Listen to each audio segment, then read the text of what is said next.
Quite right. Daredevil Born Again is being born again, amazingly. And it is pretty amazing, to be honest, the fact that this has all come out. So it's a complete creative overhaul. Now, on face value, this is a good thing. But I digress, because what they've done apparently is that they managed to finally check out the dailies. They didn't bother to review any of the dailies when this was being shot. They only bothered to look at the material when the writer's strike happened, and they went, this isn't any good, actually. What we're going to do, we're going to redo the whole thing. Okay, hold on, that doesn't really make any sense. And it doesn't instill confidence in me. Why? Because this is the same TV movie studio that thought She-Hulk was good creatively.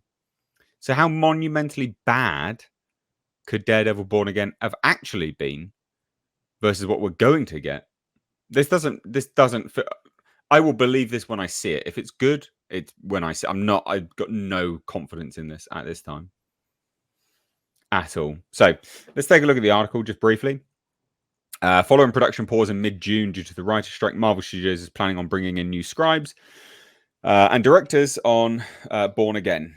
Right, Deadline has confirmed. Also, Hollywood Reporters confirmed. It's confirmed worldwide now, corroborated across all these media sources. So, head scribes Chris Ord, Matt Corman, and episode directors for the remainder of the series were let go. Everyone was fired. You're fired. Everyone's fired. And good riddance to them. Yeah. Well, yeah. I mean, I don't think they're going to be any good, but I still don't think this reboot's going to be any good either. But we'll get to that. So, less than half of the series' 18 episodes were shot. So, less than half, 9, maybe 8. I'm thinking 8 episodes. They had been filming for 3 months. Oh, yeah, that is actually about right. Yeah, it could be. Yeah. When they say less than half, it must be close to half. Not 9. Yeah. That well, would yeah, be they're half. trying to downplay 8 it. Episodes were in the can. Yeah. Well, they're trying to they're trying to downplay it. So they filmed 8 episodes or thereabouts, and they not once reviewed the dailies to realize that what they're making was shit. Wow. I mean, that's awful. When you think about it from that perspective, that's absolutely shocking. So Marvel plans to keep some footage, though the series will have a complete creative overhaul. So, yeah. They're binning everyone off. Add something to that, courtesy of Tom, who I'm sure is here in spirit.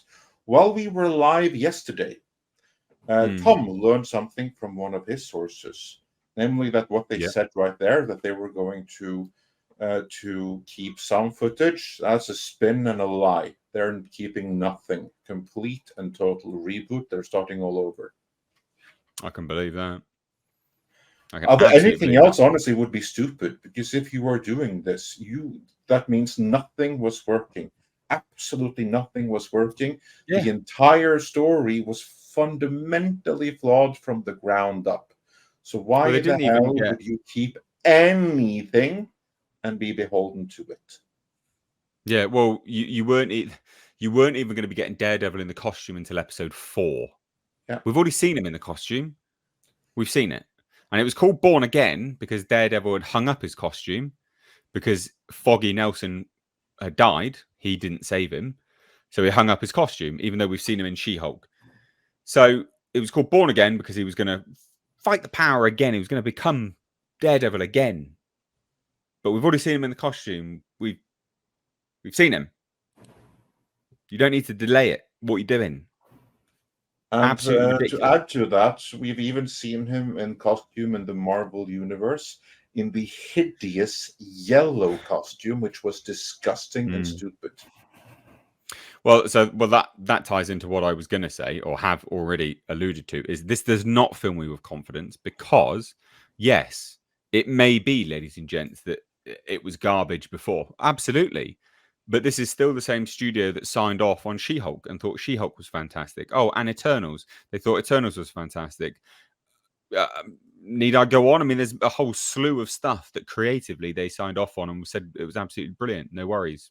Get it out there. This does not fill me with confidence that this is going to be good, despite the creative overhaul. It just tells me how bad it actually was.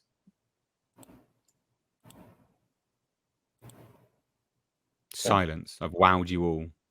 Yeah, no, you are of course entirely right. The thing was obviously unwatchable, or they realized this. The most interesting thing about this is that they realized that this is going to be a dud and a stinker, and we can't release this because it's going to destroy the brand.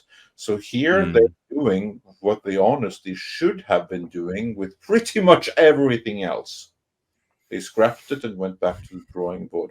Hopefully, this Yeah. time they can actually hire a showrunner to oversee the whole thing. Because what they've usually done is they've hired some writers, but it's been like the film people who have functioned as showrunners, and they've kind of structured it like a movie with a ton of filler. And when it didn't work, they've reshot it until it got into a somewhat releasable condition. You'd think they would have learned that that method doesn't really work. So Yeah. hopefully now they'll hire someone smart enough to realize that we need to go back to what we were doing on Netflix. And Well, so that was in essentially, another report. Though that yeah, was in another report. I've done a video on it. I've made like 5 videos today, ladies and gents. They'll be dropping later on. So there's another video which I did. Again, we'll release later from another report which indicates that Marvel is going back to they've never had it actually, believe it or not. They've never had showrunners aside from I think it was on She-Hulk. That was like the one sort of showrunner that they had. All the others were micromanaged by executives, and they were executives coming across from movie to TV. It was all vying for power behind the scenes. They were just fixing stuff in post non-stop. It was just all of this kind of nonsense. So they're actually setting it up as a TV-based studio now, separate to Marvel Film Studio. So there is some positive element there, but this is way too far down the line for them to make this any good. But it also goes to show, when there's all this behind-the-scenes drama going on, with executives, etc., why things creatively keep changing. Agatha, for instance, how many names has that series had now? That's because there's clearly a change of power behind the scenes. Creatively, it keeps changing. So I bet you anything, the budget for that series is going to be astronomically big by the end of it, because they've just gone back to the drawing board. I would imagine on every single time. Echo, that keeps getting delayed. They were scrapping it, delaying it, you name it, whatever. Creative issues. So it's a joke. And then we have this from Vincent D'Onofrio. I mean, he's just running damage control. I don't blame him.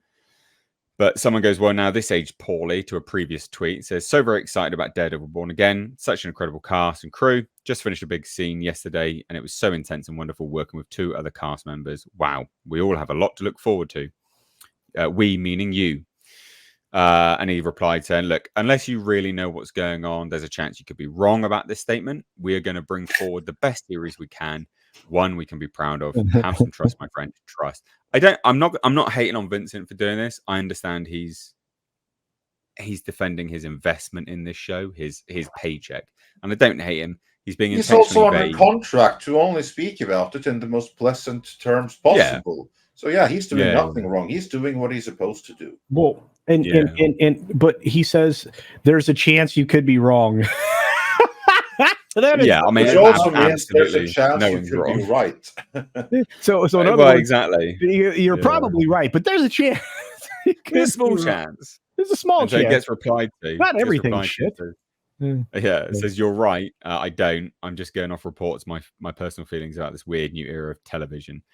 And he goes, every cool project I've been involved with, and he just confirms it here. Every cool project I've been involved with has evolved constantly during pre-production, production, and post. It's just reported on these days as if it's big news. This is big news. He's downplaying it, but this is big news. It's not. It's simple. A bunch of creatives doing their best to get it right. It's a constant in this business. And then he goes on to say, I would be more concerned if that wasn't the case, basically. So I'm not. There's no need to expand it. That's basically what he says. Yeah, this is pretty big news. To be fair, he's downplaying it, but it is pretty big news. So what do we think? Do we think it will make it better or not? Yay or nay on that? I guess. Yay. I think it's going to make it better. Really? Yeah, I really think it's okay. Okay. Oh, hold better. on then. You think it'll make it better? Do you think it'll be good? 2 different questions. Andre. That's a different matter. I think it will be better. I don't think it's going to be up there with Netflix, but I really think they're going to try to their best to get it up to that level. And I also don't think they're going to succeed. So I think it's going to be better than it would have been, but still not as good as we would have wanted it to be. Okay, culture. Do you think Disney hasn't been able to get it up in a long time, Andre? I don't know what you're talking about. Yeah, but here's like the thing. Bob Iger isn't personally going to do this. It's all a matter of who are they going to find, because they are pitching this, or they're asking writers to come and pitch to them right now. As of right now, this is a series that is in a state of limbo. No one knows what's going to happen. There is no plan. So they are looking for who can come in and fix this for them. So how good is it going to be? Well, that depends on the quality of the showrunner that they decide to hire. I do believe it's going to be better than it was going to be, because everything we have heard of what they were doing is awful. Everything. So I have a hard time imagining that they can possibly do worse. So how about they go get David Gordon Green? Oh, I don't know. I think I'd be okay with that. Okay. When you look at some of the talent they have working there right now, I mean, I wasn't a huge fan of the final Halloween in the trilogy, but I kind of liked what he did with the first two. It was an inspiring take, what he did with The Exorcist. I mean, if they were to tell Halloween's him to wank, do Daredevil, like, they could do worse. Andre, you need to send me your address, mate. I'm going to get in touch with the church. We need to get an exorcist for you. Seriously, what's going on with you? Send me your address, mate. All right, we'll do a whip around. We'll fund it. We'll do a quick exorcist on you. Something's going on. I am in a Catholic country now, so actually, yeah, that might happen. Look, there you go. Right, he's a vaxxer. I'm giving Andre a shot for the bad take on The Exorcist, but that's not. But I have very little. I have very little. I have very little belief. I have less than I believe the wrong word. I have no faith in anything that Disney is putting together right now. Yeah. And yes, Andre is 100% right. They are making an effort to go out and get somebody that could actually do something with this property. Oh, no. Well, we don't know. You can't say that. You can say they're making an effort to get people. We don't know who they're actually looking for. That's the big thing right now. So don't know. The big thing. Who will they get and what will they do? This is an unknown. I mean, before they this had is Schrodinger's reboot right now. I tell you what, is what's the chick that wrote She-Hulk? I bet you she's still available. Jessica Gao. Yeah. Yeah, I think Jessica Gao is still available. She really understands courtroom drama, courtroom based franchises. I mean, if they were to get her, then I'd throw my hands up in the air and I'd burn my Marvel comics. Oh no, don't do that. Right.